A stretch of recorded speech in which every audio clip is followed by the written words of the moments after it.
보통 예수님을 믿는 사람들은 말을 참 잘하는 것 같습니다. 그렇게 느껴지시나요? 옆에 있는 분이 말을 좀 잘하세요? 말을 잘하는 게 나쁘다는 얘기는 아니고요. 옛날에 말 한마디에 천냥빚을 갚는다라는 말도 있듯이 말을 잘하는 건 좋은 일이죠. 그리고 요즘은 또 말을 잘해서 돈 버는 사람들이 있더라고요. 여러분 너무 잘 아시겠지만 남자들보다 더 여자분들이 잘 아시겠죠. 김창옥 씨라고 전라도 사투리를 막 구수하게 섞어 쓰면서 재밌게 말을 잘하고 또 눈도 부리부리하고 서글서글하게 생겼죠. 설교자로서 제가 가끔 이런 분들이 부러울 때가 있어요. 너무 재밌게 말을 잘하더라고요. 네. 다 마음에 드는 건 아니지만 어쨌든 그런 말을 잘하는 건 너무 부럽더라고요. 제가 살펴보니까요, 김창옥 씨가 통합 측 장로교 성도더라고요. 네. 어쩐지 말을 잘한다 했어요. 교회 다니더라고요. 그리고 서울여대 교목실 겸임교수로 재직을 했다라고도 합니다. 말을 잘하는 것은 문제가 되지 않습니다. 오히려 좋죠. 하지만 말을 잘하는 것에 비해서 실천이 적다면 문제가 될 수 있습니다. 우리가 연예인들이나 유명인들이 사람들의 그 질타를 받는 이유가 뭐냐면요, 자기가 보여줬던 모습들과 이야기했던 모습에 반하는 모습을 보였을 때 사람들이 손가락질합니다. 자기가 봤던, 믿었던, 그들이 보여줬던 모습들에 실망을 하는 거죠. 거짓이었다라는 거죠. 그들이 말로는 그렇게 하지 않았는데, 행동으로 보여주는 모습들은 그렇게 보여지지 않았는데, 현실을 보니 그들의 삶이 거짓이었다라는 것을 알게 되고 손가락질합니다. 예수님을 믿는 사람들, 우리도 마찬가지고요. 특히 저같이 강단에 이렇게 설교를 하는 자는 더 그렇죠. 많은 하나님의 말씀을 전하니까 우리 성도님들이 착각을 하세요. 어떤 착각을 하냐면 자기는 잘 지키면서 말한다라고 착각을 하세요. 그래서 실망을 하시는 경우도 있죠. 그렇기 때문에 저는 되도록 말씀대로 살려고 많이 노력을 합니다. 어쩔 수 없이. 착각하시면 안 되니까 노력을 하죠. 이렇게 예수님 믿는 사람들이 말을 잘하는데 그 말을 잘하는 것만큼 살지 않기 때문에 믿지 않는 자들이 손가락질을 많이 합니다. 너희들이 믿는 것과 다르다라는 거죠. 아무리 말이 유창해도 행동으로 옮겨지지 않는 것, 이것은 믿음이 아니라는 거죠. 우리에게 필요한 것은 뭐냐면요, 신앙에 대해 더욱 많은 지식을 알아가는 것이 아니고요, 지금 하는 그것을 실천하며 살아가는 것입니다. 얼마나 강연을 잘하는 설교를 잘하는 목사님 밑에 그 교회 다니는 게 중요한 것이 아니고요, 얼만큼 그렇게 순종하냐라는 것이죠. 우리 교회 목사님이 유명하기 때문에 자랑할 게 아니라 그 말하는 당사자인 그 성도가 얼마나 그 말씀에 순종하며 살아가는 것을 자랑해야 되는 것입니다. 무엇이 믿음이 있는 것이고 무엇이 믿음이 없는 것일까요? 단 하나를 알더라도 행동으로 행하는 것, 이것이 믿음이 있는 자의 행함입니다. 많이 알고 있어도 행동을 옮기지 않는다면 믿음이 없는 것이죠. 세월이 지나고 교회에 오랫동안 운동선수는 구력이라고 하듯이 신앙의 연수가 지날수록 많이는 아는데 행동은 그렇지 않은 경우가 너무 많습니다. 예수님 시대의 바리새인들이 정말 그랬죠. 그들은 정말 많이 알았고요, 누가 봐도 하나님의 말씀을 잘 아는 사람들로 또 이름이 알려졌지만 그들이 행동으로 옮기지 않았던 모습들을 두고 예수님께서 질타를 하십니다. 회칠한 무덤이다 라고도 말씀을 하시죠. 그리고 사람들이 조롱거리를 삼기도 합니다. 하나님의 말씀이 우리 삶에 능력이 있기 때문에 우리 믿는 자의 삶이 정말 그 말씀에 능력이 있음을 드러내는 삶을 살기 위해서는 열심히 순종하며 살아가야 합니다. 결국 믿음은 삶의 변화가 있어야 된다는 것입니다. 물론 예수님을 믿는 그 믿음으로 구원을 받지만 그것은 삶의 변화와 함께 간다는 것이죠. 오늘 말씀에 복음을 선포하는 바울과 실라가 귀신 들린 한 여종을 만나면서 문제는 시작이 됩니다. 16절에 보면요, 우리가 기도하는 곳에 가다가 점치는 귀신 들린 여종 하나를 만나니 점으로 그 주인들에게 큰 이익을 주는 자라. 여기서 바울과 실라가 만난 여인은 지금 시각으로 보면요, 무당 같은 여인이에요. 귀신이 들려서 귀신의 말을 통해서 점을 치는 거죠. 그리고 이 얼마나 용한지 많은 돈을 벌어서 주인이 여러 명이 있어요. 그러니까 이 여인이 점을 쳐서 번 돈을 나눠 갖는 주인들이 많다라는 거예요. 여러분 혹시 어떤 무당이 용한지 아시나요? 용한 무당을 찾아가는 방법, 저도 찾아가 보지 않아서 모르는데 이런 무당일 것 같아요. 성도들이 많이 찾아가는 무당, 권사님들 우리 점집에는 뭐 권사님과 장로님과 목사님과 막 선교사님과 이런 분이 많이 온다. 얼마나 용하길래 이렇게 믿는 사람들까지 갈까 생각이 듭니다. 많이들 찾아가시나요? 생각보다 많은 분들이 찾아간다고 합니다. 너무 깜짝 놀랐어요. 참 이 여인의 인생은요, 서글픈 인생이 아닐 수 없습니다. 영적으로는 귀신에 매여 있고요, 또 육체적으로는 여러 주인에게 매여 있는 상황입니다. 이러한 인생, 이 여인만의 문제가 아니고요, 모든 세상 사람들의 문제입니다. 귀신에 매이고 주인에 매이고 물질에 매이고 이것저것 여러 가지에 매여 있는 삶을 사는 것이 세상 사람들입니다. 그런데 우리가 알아야 할 중요한 것이 있는데요, 우리도 매여 있다라는 것입니다. 사도행전 20장 22절에 보면 이렇게 바울이 고백하고 있습니다. 보라, 이제 나는 성령에 매여 예루살렘으로 가는데 거기서 무슨 일을 당할는지 알지 못하노라. 이 말씀은 에베소 교회 장로들을 맞이해서 그들에게 고별 설교를 하는 바울의 설교의 내용 중에 있는 말입니다. 성령이 거기에 가면 환난과 고난이 기다리고 있다라는 것을 알려주셨어요. 그럼에도 거기에 가는 바울. 근데 그가 가게 된 이유가 여기 있다라는 거죠. 어디에 매였다고요? 성령에 매여서 간다라는 거죠. 사람이 원하지 않는 그런 결과가 있는 곳이지만 바울은 성령에 매여 있기 때문에 순종하며 나아가는 것입니다. 다시 말하면 바울의 인생의 주인은 바울이 아니라 하나님이시라는 거죠. 성령님이시라는 거죠. 바울과 같이 우리도 이렇게 성령에 매인 사람들입니다. 아멘. 자, 그러면 세상에는 두 종류의 사람으로 정리가 될 수 있죠. 첫 번째는 마귀에 매인 사람이죠. 귀신이나 사단이나 마귀나 다 결국 같은 거죠. 그리고 두 번째는 성령에 매인 사람입니다. 다른 건 없어요. 이 두 개밖에 없습니다. 그런데 마귀는 어떤 전략을 쓰냐면요, 세상의 주인이 나라고 속여요. 그러니까 하나님을 따라가지 않는 사람들이 내가 하나님이 아니라 내가 내 삶의 주인이야 라고 속게 만듭니다. 이거는 처음부터 그런 전략을 짰는데요, 하와를 유혹할 때 한 말을 보면요, 창세기 3장 5절에 이렇게 말합니다. 너희가 그것을 먹는 날에는 너희 눈이 밝아져서 하나님과 같이 되어 선악을 알 줄 하나님이 아심이니라. 그러니까 하나님이 아시는데 뭘 하냐면, 너희가 이 선악을 알게 하는 나무의 열매를 먹으면 누구와 같아진다고요? 하나님과. 하나님의 말씀에 순종해야 되죠. 먹지 말라 했으니까 먹으면 정령 죽으리라 했으니까 먹으면 안 되죠. 근데 하나님과 같아지는 거예요. 하나님이 말씀하신 것에 순종하는 삶이 아니라 내가 결정하는 삶을 살아가게 된다는 거죠. 이전에는 하나님의 명령대로 먹지 않고 하나님의 명령대로 순종하는 삶을 살았지만, 이 이야기를 듣고 난 다음에 내가 내 삶의 주인이 된다고? 내가 하나님처럼 된다고? 하고 먹은 거예요. 이게 마귀가 유혹한 핵심입니다.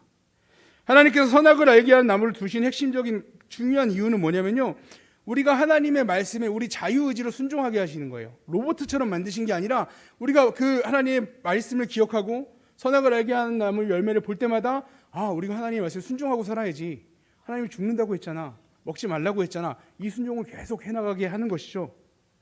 선악을 알게 하는 나무 열매를 먹지 않는 그 자체가 우리가 하나님이 우리의 주인이심을 인정하는 삶을 살아가는 모습입니다. 그런데 마귀는요, 하나님이 주인 되심을 그 주인의 자리 인간에게 주는 것처럼, 넘겨주는 것처럼 유혹하고 있는 것이죠. 그런데 생각해 보시기 바랍니다. 하와가 선택한 선택은요, 내가 주인 되는 선택이 아니었고요, 하나님의 말씀에 순종하냐, 마귀의 유혹대로 행하냐, 이 두 가지입니다. 엄밀히 따지면 이렇게 되는 거죠. 그러니까 하나님 말씀에 순종하냐, 마귀 말에 순종하냐는 거죠. 그리고 결국 하와는 마귀의 말대로 따르는 삶을 선택했습니다. 모든 사람은 이 선택을 하며 살고 있는 것입니다. 우리는 하나님의 말씀에 순종하기 위해서 이 자리에 나왔잖아요. 그렇죠? 그리고 다른 이들은 다른 것을 또 선택한 것이죠. 요즘 유튜브를 보다 보면 이제 예전의 개그 프로그램인데 선택하는 게 있어요. 어떤 식이냐면요, 보신 분도 계실 텐데, 조건을 두 가지 극한의 조건을 줍니다. 예를 들면 이런 거죠. 김태희 혹시 아시나요?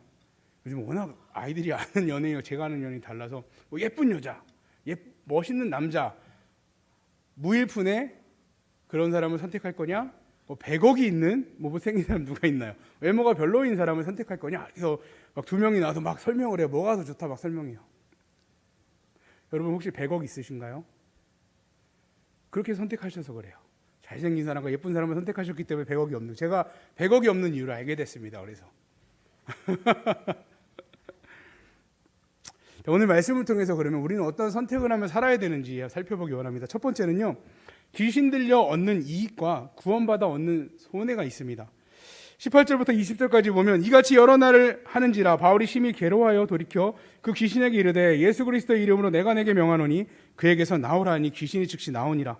여종의 주인들은 자기의 수익의 소망이 끊어진 것을 보고 바울과 실라를 붙잡아 장터로 관리들에게 끌어갔다가 상관들 앞에 데리고 가서 말하되 이 사람이 유대인인데 우리 성을 심히 요란하게 하여 여인이 만약 귀신이 들려있는 그 상태 그대로 있었다면요, 만약에 귀신을 쫓아내지 않았다면 날마다 지금까지 누렸던 이익을 누리고 살아갔을 것입니다. 어제 누렸던 것처럼 오늘도 누리고 내일도 누리며 살아갔겠죠. 근데 귀신을 몰아내고 구원을 받았더니 그 수익이 없어진 거예요. 주인들의 입장에서 손해가 막심하죠. 실제로 예수님을 믿고 구원받으면 우리 인생의 손해가 막심합니다. 주일에 마음대로 살았던 사람들이 이제 마음대로 살 수 없게 돼요. 여러분, 장사하는 사람도 주일날 장사 안 하는 거 큰 유혹거리입니다. 또 중요한 시험을 앞두고 큰 수입을 얻을 수 있는 일을 제치고 또 가족끼리 재미있는 여행 갈 수 있는 시간을 포기하고 유일한 쉼을 얻을 수 있는 회복의 시간을 내려놓고 예배 자리에 나오니까 이 하나만 봐.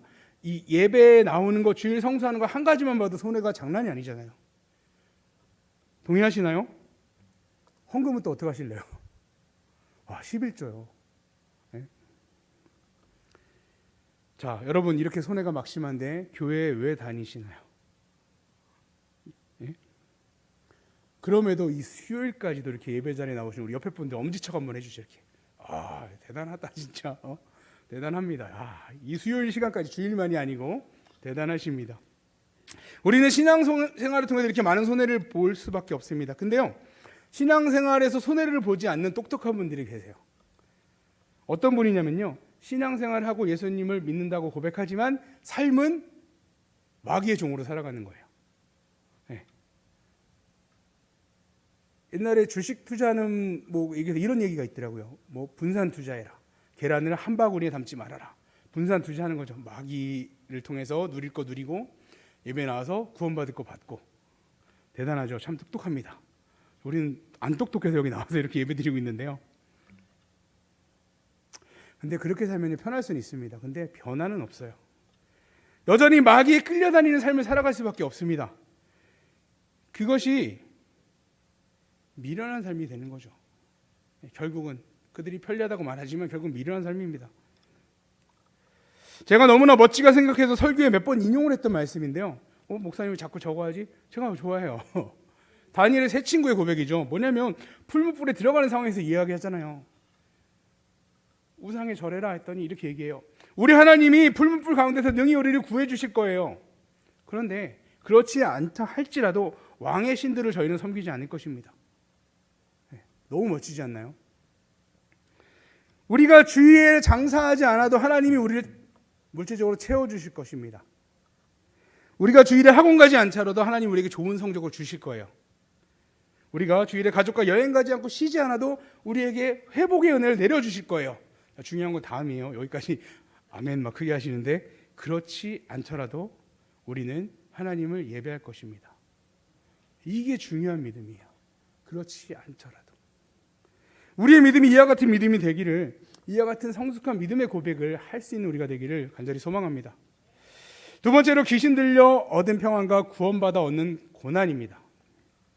22절에서 24절을 보면요, 무리가 일제히 일어나 고발하니 상관들이 옷을 찢어버리고 매로 치라 하여 많이 친 후에 옥에 가두고 간수에게 명하여 든든히 지키라 하니 그가 이러한 명령을 받아 그들을 깊은 옥에 가두고 그 발을 착고에 든든히 채웠더니, 만약에 이 바울과 실라가 귀신을 쫓아내지 않았다면, 그냥 내버려 뒀다면, 그 삶을 살게 뒀다면 감옥에 가지 않았겠죠. 이런 고생을 할 필요가 없었을 것입니다. 신앙생활하면요, 고난이 옵니다. 여러분, 고난이 오시나요? 안 오세요? 오는 것 같아요. 어쩌면요, 그리스도인이 된다는 것은 자발적으로 고난을 받아들이는 거예요. 여러분 한번 생각해 보시기 바랍니다. 자, 바울 사도가요, 예수님을 믿기 전에 고난이 많았을까요? 예수님을 믿고 난 이후에 고난이 더 많았을까요? 믿기 전에는 고난이 없었어요. 막 사람들 승질나면 더 때렸겠죠. 예수님 믿는 사람 붙잡아서. 예? 저희 옛날에 학교 다닐 때 담임던 그 선생님이 막 화가 잔뜩 나서 들어오시는 거예요. 왜 화가 나셨을까? 부부싸움 했대요. 각오하라 이거죠. 내가 이 화풀이를 너한테 할 거니까 오늘 조심해라 뭐 이런 얘기를 하시더라고요. 다 화를 풀었을 거예요. 근데 이제 예수님 믿게 되니까 참아야 돼요. 오늘 그 죽으러 가는 자리에도 성령님이 인도하심에 매여서 가야 되는 상황에 살아가게 되었습니다. 이건 너무나 당연한 일입니다.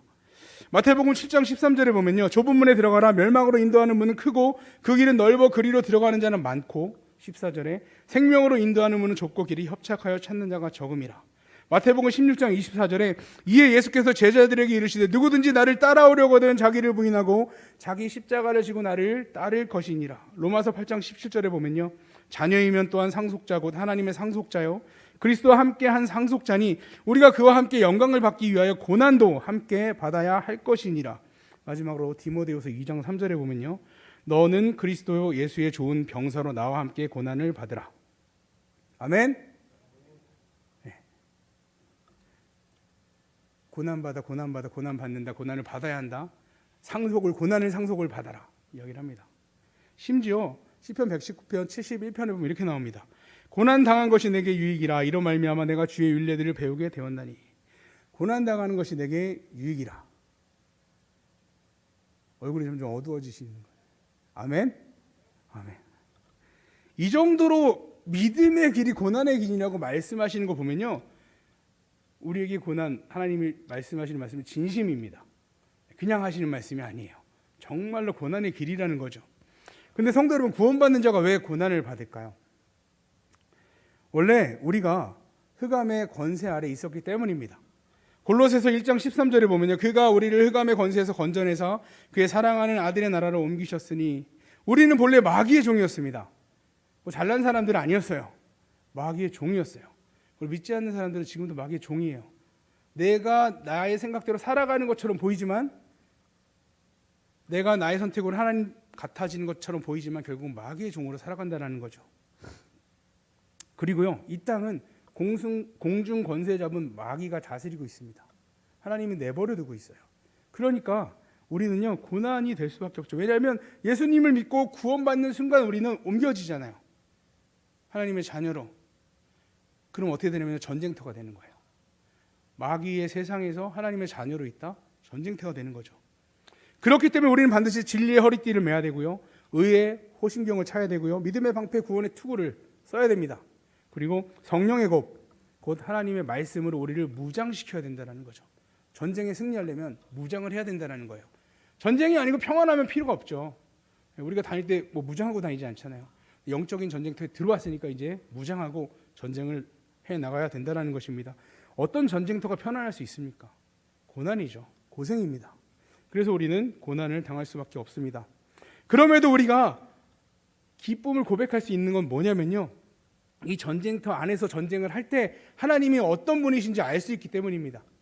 여러분, 적을 홍해에 수장시켜 버리시는 분, 불로 우박을 떨어뜨려서 전멸시키시는 분, 적은 인원으로도 승리를 거머쥐게 하시는 분, 그분이 누구시라고요? 하나님이시죠. 전쟁터에 참여한 사람만 알 수 있어요. 이야기로 전해들어도 몰라요. 이 전쟁을 치르는 사람만 하나님이 누구신지 알 수 있고요, 그분이 우리의 대장이심, 우리 주님이 우리 대장이심을 알고 평안을 누릴 수 있는 것입니다. 마지막으로 세 번째로 귀신 들려 얻는 일상과 구원받아 얻는 변화입니다. 오늘 31절 그리고 34절에 보면 이르되 주 예수를 믿으라 그리하면 너와 내 집이 구원을 받으리라 하고, 또 34절이요, 그들을 데리고 자기 집에 올라가서 음식을 차려주고 그와 온 집안이 하나님을 믿음으로 크게 기뻐하니라. 만약에 여인에게 있는 귀신을 쫓아내지 않았다면 이 감옥의 간수는 구원받지 못했겠죠. 바울이 감옥에 들어오지 않았을 테니까요. 마귀의 종에서 벗어난 사람은요, 큰 변화가 있습니다. 그것은 구원인데요, 하나님께서 감옥을 흔드시고 옥문이 열린 것을 본 간수는 어떻게 했나요?